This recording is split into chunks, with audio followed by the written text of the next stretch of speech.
Ya kan ini kita penggantian pejabat-pejabat yang pejabat di pajak ya dari beberapa eselon yang ada yang masih bisa KPK dan lain-lain. Tapi kan kita mesti lihat kalau dia sibuk di KPK kan bisa keganggu servis ke publik. Jadi kita ambil langkah untuk mengganti secepatnya yang sedang ada bermasalah di KPK.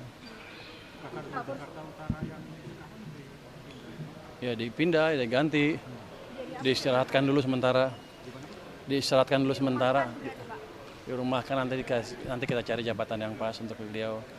Nah, walaupun dia nggak terlibat langsung kan sebagai kakanwil, dia mesti bertanggung jawab dengan apa yang terjadi di bawahnya. Saya ini hanya ingin memberikan message kepada para pejabat pajak yang di atas bahwa kalau anak buahnya ada ngaco-ngaco dan mereka tidak mendeteksi apa-apa, bukan berarti mereka bisa lepas dari tanggung jawabnya. Ini hanya konfirmasi ke para pejabat pajak bahwa mereka harus mengendalikan orang-orang di bawahnya. Artinya nanti masih akan ada yang seperti ini. Pak, apa evaluasi dan juga tadi kan Bapak juga mengatakan kalau misalnya ada backingan ataupun hambatan, ini bisa langsung bilang ke Kapur dari Itu yang saya heran itu gitu. Kalau saya tanya bawahan kenapa nggak gerak? Ada backingnya. Siapa backingnya? Diem. Jadi saya agak bingung. Saya sih selama ini nggak pernah dengar ada backing yang nama-nama backing yang muncul, hanya samar-samar aja. Itu yang saya tegaskan tadi, kalau ada ya kasih tahu saya, kita beresin. Karena kita kan itu akan mempengaruhi pendapatan negara kan. Kita di backing 100% oleh Presiden untuk mengamankan pendapatan dan fiskal, kondisi fiskal kita. Jadi ini bukan main-main. Kalau tahun lalu kan saya bisa bilang, pendapatan pajak nggak tercapai, saya masih baru. Tahun ini kan saya nggak bisa. Berarti lebih tegas Pak?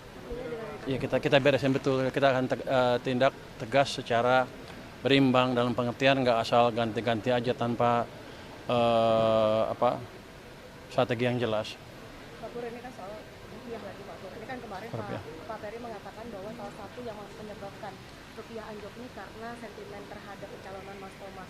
Dari Pak Pur mengatakan bahwa pencalonan Pak Thomas itu tidak menyalahi prosedur. Nah artinya melihat ini apakah bisa berdampak positif untuk kebijakan ekonomi ke depannya Pak Pur? Kalau Anda lihat kan Pak rupiahnya melemah sebelum Pak Thomas itu unjuk melemah terus-terusan. Jadi itu bukan isu jadinya. Ada hal yang menjadi faktor. Yang paling penting adalah sekarang Gubernur Bank Sentral, Kementerian Keuangan dan semua elemen pemerintah dan Bank Sentral itu setuju untuk menjaga stabilitas nilai tukar.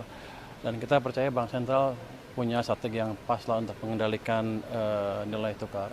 Kan kemarin juga sudah menguatkan, harusnya sih kalau perkiraan saya nggak salah, hari ini juga akan menguat terus. Karena fundamental ekonomi kita diperbaiki terus dan akan semakin membaik ke depan. Jadi Anda nggak usah khawatir.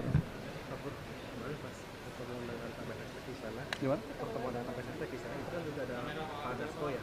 Oh, ya. Ada arahan dari Pak Dasko terkait dengan yang melemah atau mungkin Nggak ada, dia hanya ikut berdiskusi tentang keadaan ekonomi secara keseluruhan dan beliau juga setuju rupiah harusnya tidak selemah ini, harusnya mengarah ke arah yang lebih kuat dari level yang sekarang atau yang kemarin-kemarin.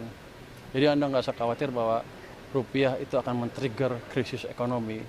Jauh dari itu, karena fundamental ekonominya masih amat baik, apalagi kita udah sinkronkan kebijakan kita dengan otoritas moneter.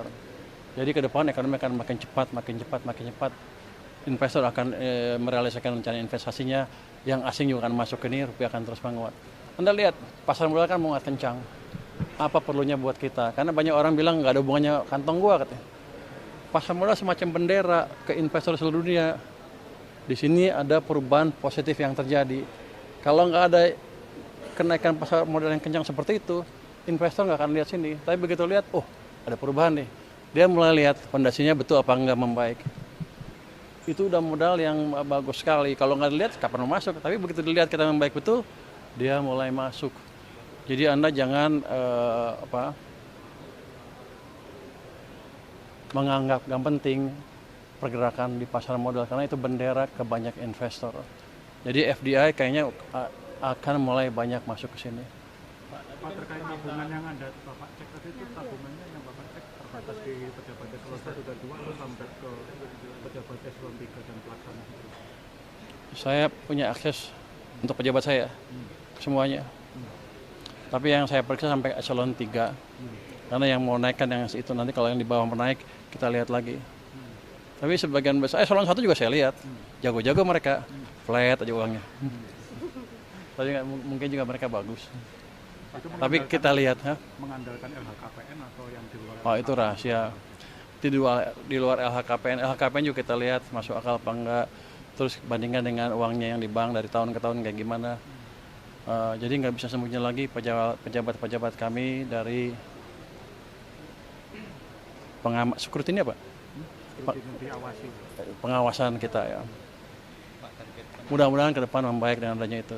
Tentu saja nggak akan sempurna kan, karena mereka cukup canggih. Pak, kalau yang sidak perusahaan Cina itu yang 2 perusahaan Cina itu jadi...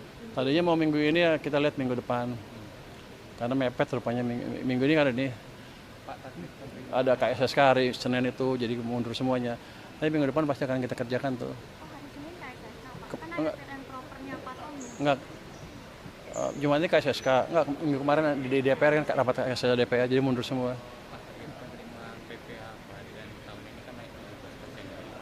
Targetnya kayak gini. Kita rapikan seluruh pegawai pajak yang terlibat, nanti kita lihat seperti apa.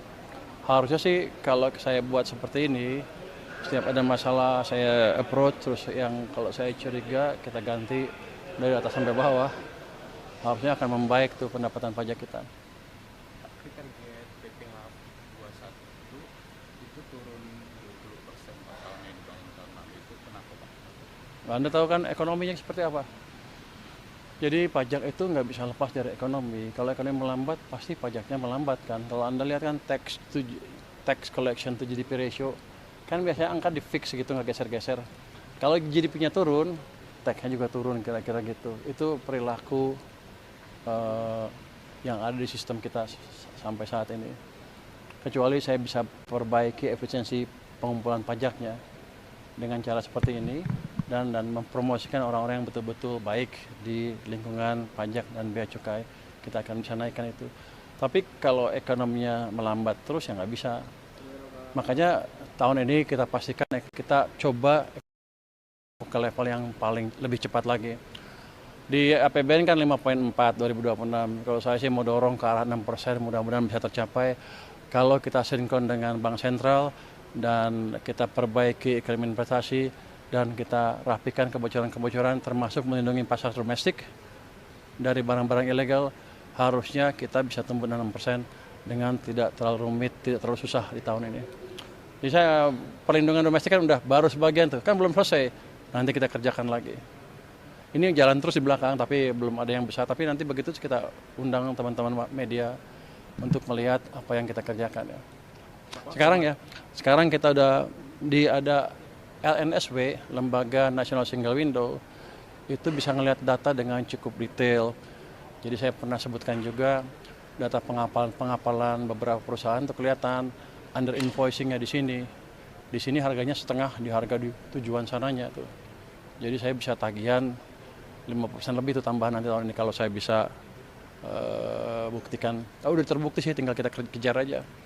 Itu ada banyak perusahaan seperti itu. Jadi kita pakai AI, kita pakai data yang lebih kuat.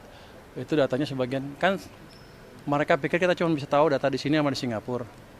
Sekarang kita beli data di negara tujuannya. Jadi dari saya tahu di sini ke Singapura, kita tahu di sini harganya berapa, di sini berapa, di sana berapa. Itu under invoicingnya di sana sama di sini tuh 2 kali harga di sini. Jadi bayar pajak di sini setengahnya. Bayar pajaknya mereka di Singapura, sini sana kan. Perusahaan mereka di Singapura yang satu grup. Itu udah kedeteksi dengan clear. Paling enggak sekarang yang tadi 10, tapi kita akan kembangkan AI sehingga akan bisa lebih banyak kelihatan lagi. Jadi yang biasa praktek under invoicing, hati-hati. Kita sudah bisa mengejar dan sudah mendeteksi. Tinggal waktu aja. Kemarin kan Bapak sempat ada pembahasan soal sistem pemungutan pajak transaksi digital luar negeri itu Pak. Kemarin Pak, nah itu... Anda tahu dari mana? Ya, kan ada aturannya juga Pak, ada perpres ya Pak. Ada apa? Ada perpres ya Pak. Nah Oh, ya? itu kenapa sih Pak untuk pemungutan transaksi digital luar negeri itu diperlukan penunjukan BUMN untuk membantu pemungutan pajaknya Pak? Kenapa Karena punya kita nggak bisa nangkap yang transaksi ke luar negeri di sana. Nggak bisa. sistem ini dengan memakai data sini bisa menghitung di sananya berapa, dan saya lihat resiko buat kita nggak ada, di sananya dia bisa dapat dengan algoritma yang mereka punya, dengan data dalam negeri digabung dengan data luar negeri dan pola luar negeri mereka bilang bisa naikin income kita dari PPN aja kalau udah full $5 billion per tahun. Saya lihat resiko buat kita sedikit, ya udah hajar aja. Itu berarti sistem di luar Cortex Pak, bukan itu? Di luar Cortex itu. Di luar Cortex. Di luar Cortex. Itu masuk ke sistem pembayaran, masuk situ juga nanti. Saya nggak tahu detailnya secara teknis, tapi kelihatannya masuk sana. Jadi bukan Cortex, ini yang keluar aja. Tapi dia perlu data dalam untuk mengantisipasi yang keluar berapa sih. Nah, saya memanfaatkan itu. Kalau bisa $5 miliar setahun ya syukur. Kan itu sekitar 75 triliun kan. 75 triliun. Itu pemungutan 80 lah. Pemungutan oleh BUMN itu apakah nanti bersifat permanen atau secara jangka menengah panjang akan diserahkan ke DJP? Gini kita lihat dulu. Ini kan kerja sama pajak sebetulnya. Jadi disuruh BUMN disuruh orang pajak yang akan melihat itu. Jadi gini, ini kan sistemnya baru. Kita lihat akan ada pilot project berapa ini dulu, begitu bagus baru perluas, nggak ada masalah itu. Jadi udah kita BSSN udah masuk sana, sudah lihat bolong apa enggak, dan yang manage datanya adalah dana reksa rupanya. Jadi itu perusahaan dalam negeri juga. Jadi nggak akan ada data yang bocor, dan yang penting adalah mereka bisa menghitung transaksi dari dalam yang keluar berapa yang selama ini lolos dari kita. Pak, kembali soal rupiah tadi kan rupiah masih melemah, itu apakah Kok jadi rupiah? Iya Pak. Ini apa? Terakhir ya. Apakah ada Sekarang berapa rupiah? 16.950-an? Coba buka. Berapa rupiah? Itu apakah ada pengaruhnya sama importer DHSD yang masih belum menukarkan rupiahnya Pak? Menukarkan dolarnya? Nggak ada hubungan sama itu. Jadi harusnya ada mungkin sedikit berapa? Jadi gini, bukan itu. 16 905. kan 905 menguat dibanding kemarin kan. Saya pikir akan menguat terus karena Bank Sentral sudah menjalankan strateginya yang pas, dan kita komit untuk mendukung terus Bank Sentral. Kita percaya Bank Sentral bisa menggelinding terus ke bawah.